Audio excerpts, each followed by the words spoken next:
Why then, O brawling love, O loving hate, O anything of nothing first create, heavy lightness, serious vanity, misshapen chaos of well-seeming forms? Yuck. The maudlin music of the university station. Wow, wow, wow. What is it about college and crybaby music? Oh, Romeo, why do you have to be so melodramatic? In Baz Luhrmann's R plus J, we get a Romeo that is very much that guy. Well, in that hit, you miss. She'll not be hit with Cupid's arrow, nor by the encounter of assailing eyes, nor ope her lap to saints seducing gold. You know the one. The overly philosophical, intelligent dude who misses the point every single time, but says enough fluffy words to sound like he actually knows what he's talking about. For saints have hands that pilgrims' hands do touch, and palm to palm is holy palmer's kiss. Have not saints' lips, and holy palmers too? I, pilgrim. But what am I talking about? We know this already. Romeo is a well-read love fool who can't see past his own metaphors, and Juliet is quick-witted and knows the craft of language and how to use it. We're not asking simply why Romeo is so overly dramatic in this movie. Instead, we're going to analyze the source of these emotions. Radiohead.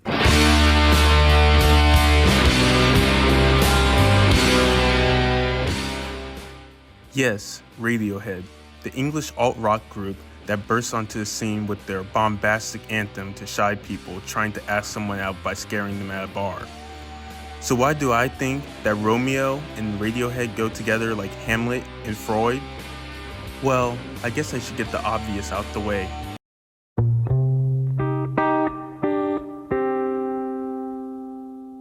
While on tour for their newest album, The Bends, the members of Radiohead were asked to compose a song for the film's outro, exit music for a film, and provided one of their B-side tracks, Talk Show Host, to be remixed and played throughout the film. The first song I want to talk about is Talk Show Host, because it plays an essential part in connecting Romeo and Radiohead. Every time Romeo sits down to write his melancholic poetry, the song plays in the background. The first lines in the song are, I want to be someone else, or I'll explode. I connect this with the theme of names in this play, and how much weight they carry, yet how fickle they are. Oh, Romeo, wherefore art thou Romeo?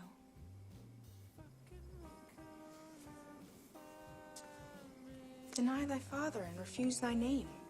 Or, if thou wilt not, be but sworn my love, and I'll no longer be a Capulet. Shall I hear more? Romeo is quick to drop his namesake for this yearning desire to be with Juliet. He wants to be a different person, someone who lives without the baggage of being a Montague, which makes him, therefore, a villain. Uncle, this is that villain Romeo, a Montague, our foe. The next line, you want me.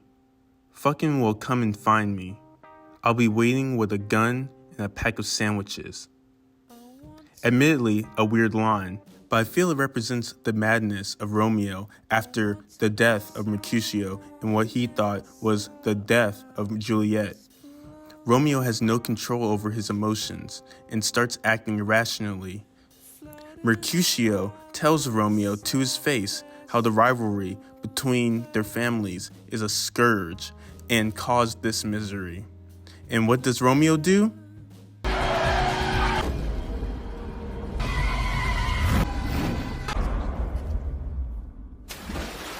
He literally stepped on the letter about Juliet like a piece of trash. It was literally right under his nose. Then, to make things worse, he's so self-absorbed with grief that he fails to notice Juliet's little twitches of life and breathing till after he drinks the poison. Ugh. Anyways, Talk Show Host ends with the repeated haunting line of, I'm ready. which leads into a classic Radiohead wall of sound. This line sums up Romeo's acceptance of death and its embrace, with him falling into the same chaos that killed those before him.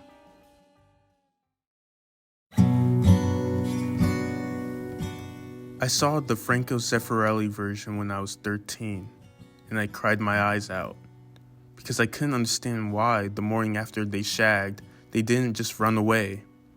It's a song written for two people who should run away before all the bad stuff starts. A personal song. Wake from your sleep. Exit music for a film is exactly that, a personal song. The fantasy before the tragedy. When coming up with the narrative for the song, York decided to answer the question everyone asks. What if they ran? While going through different interpretations of the performances of these roles, I found a similar theme between both the 2017 and 2021 National Theatre versions. After Romeo and Juliet's deaths, we get a scene of them together, either dancing or running around each other, in what can be theorized as either the afterlife or an alternative version of what their lives could have been. We escape. We escape. Radiohead plays into this fantasy with the lines, "Today we escape. We escape." With hindsight, we wished that Romeo would have said these words on their last night together. A simple idea, a simple plan. But then we realize it isn't that simple in the third verse. Breaks loose.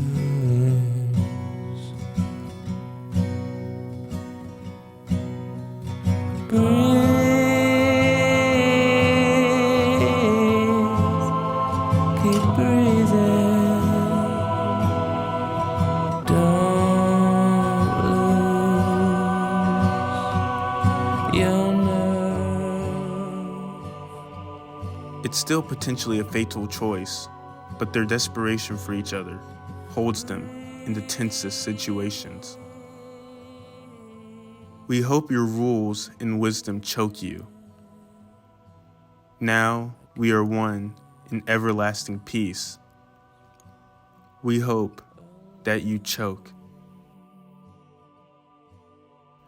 I feel this reflects the societal rules placed upon Juliet more than Romeo, because if we're being honest, Romeo literally gets away with everything, breaking and entering multiple times, Take all myself. I take this. and also running a man off the road and shooting him dead in public view. And what's his punishment? Banishment. Anyways, getting back to how the line, "We hope your rules and wisdom choke you," I feel this is more of a commentary on how Juliet is treated with the constant pressure of marriage being pushed on her.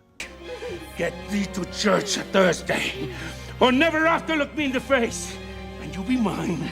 I give you to my friend, and you be not hang, beg, starve, die in the streets. Just do it. Bethink you, I am not be persuaded. The everlasting peace line can be taken two ways.